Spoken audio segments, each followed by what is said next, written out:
Adesso abbiamo il problema del pediatra. Cosa è successo? Che gli unici spazi, l'unico ambulatorio pediatrico dove una dottoressa che volontariamente è andata in pensione volontariamente da questo servizio agli abitanti di Murano, è stata sfrattata. Murano rischia di perdere la sua unica pediatra sotto sfratto dall'ambulatorio dove presta assistenza. Per scacciare l'incubo della mancata presenza dell'unico specialista per l'infanzia dell'isola, il gruppo consigliare del Movimento 5 Stelle veneziano ha presentato un'interrogazione urgente al sindaco Luigi Brugnaro e all'assessore di reparto Simone Venturini. Cosa succede ora? Che non ha più gli spazi per poter operare.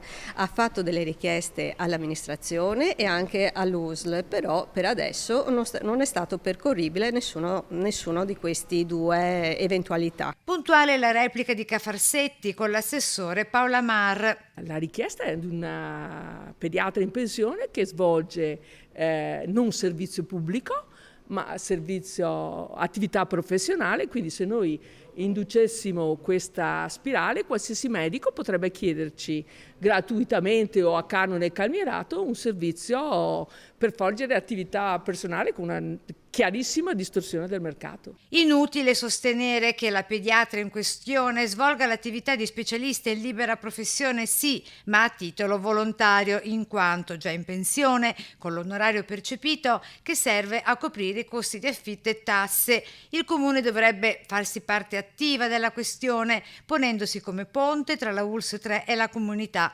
così il gruppo consigliare pentastellato. Noi più che altro chiediamo proprio al comune di non essere passivo, però eventualmente anche ad andare in qualche modo a battere i pugni all'USL 3 che ha delle proprietà, proprio ha dei ambulatori in Corte Pietro Bigaglia a Murano.